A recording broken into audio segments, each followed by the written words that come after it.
ඉතින් මේ වීඩියෝ එකේ මම පෙන්නන්න යන්නේ කොළ පාට එළවලු ඉව්වහම කොහොමද ලස්සනටම කොළ පාටටම තියාගන්න කියලා. තද කොළ පාටට.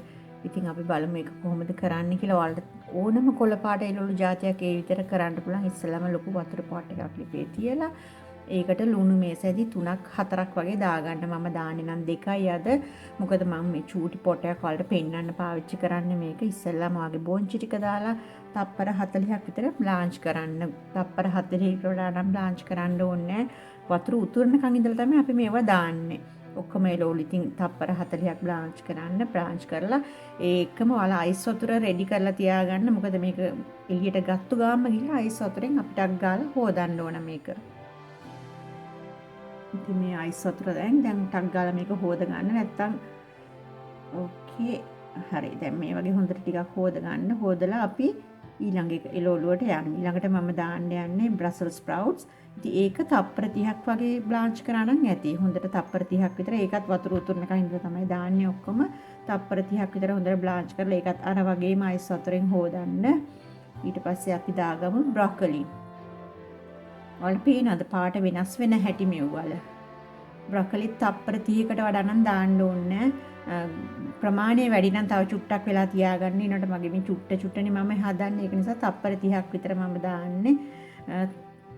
ඒකත් අරගෙන ඒකත් වතුරේ හොදලා ඊට පස්සේ කැබේජ් වගේ ඝනකම් වගේ මොන හරි කරනවා නම් සාමාන්‍යයෙන් මිනිත්තුවක් වගේ තිබ්බට කමන්නේ. එහෙම තියලා අපිට මේක මෙහෙමම කන්න පුළුවන් අපව උයන්නෙත් නැතුව. ඒ කියන්නේ කැබේජ් වගේ දේවල් නම් මිනිත්තුවක් වගේ. ඒනොට ස්පිනාච්, කේල්, බේසල් ඒ වගේ මොන හරි පාවිච්චි කරා නම් අනිවාර්යෙන් තප්පර 4කට 5කට වඩා තියන්න එපා. ඒව මැලවිලා යනවා. ඊට වඩා තිබ්බොත් ඔක්කොම කොලෙස් පාට ලස්සන නැති වෙනවා. දැන් පේනවද මේ දෙකේ වෙනස?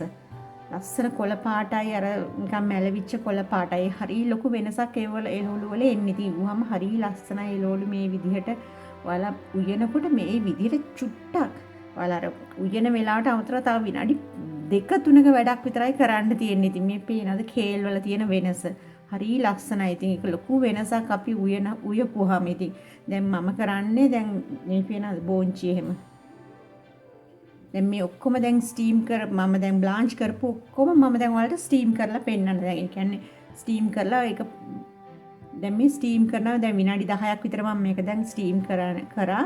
මේ බලන්න ඒත් පාට වෙනස් වෙන්නේ. ඒත් ලස්සන කොළ පාට තියෙන දැන් ස්ටීම් කරපු එක දැන් මං තෙල් චුට්ටක් දාලා පොඩක් සෝටේ කරලා ඒක එහෙම පෙන්නන්නම් කොතකොට හරි පාට වෙනස් වේවි කියලා. ඔයාලා බලන්නකෝ තෙල් චුට්ටක් දාලා ඊට පස්සේ ඒකට බටර් චුට්ටක් දාලා සුදුරුණු චුට්ටක් දාලා ඒක ආපහු මේකේ පොඩ්ඩක් ටෙම්පරාදු කරලා එහෙම ගත්තාම ඒත් පාට වෙනස් වෙන්නේ. පුදුම ලස්සන කොළ පාට ඒ විදියටම තියෙනවා. අපි මෙව තමයි අපි රෙස්ටොරන්ට්ස් වලට ගියහම ලස්සන කෑම කොළ පාටට ඒ වගේ ලස්සන තියෙන්නේ. මේ වගේ යාලා චුට්ටක් පොඩි වැඩක් කරලා උයලා තමයි අපිට දෙන්නේ. ඉතින් එතකොට ඒව ලස්සනට තියෙන්නේ.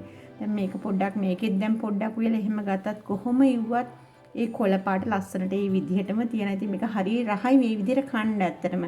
පොඩ්ඩක් ස්ටීම් කරලා මෙහෙම සෝටේ කරලා කද්දි හරිය රහයි ලුණු ගම්බිරිස් එකතු කරන්න ඔයාලට අවශ්‍ය ප්‍රමාණයට නිකන්ම මේක කන්න පුළුවන්.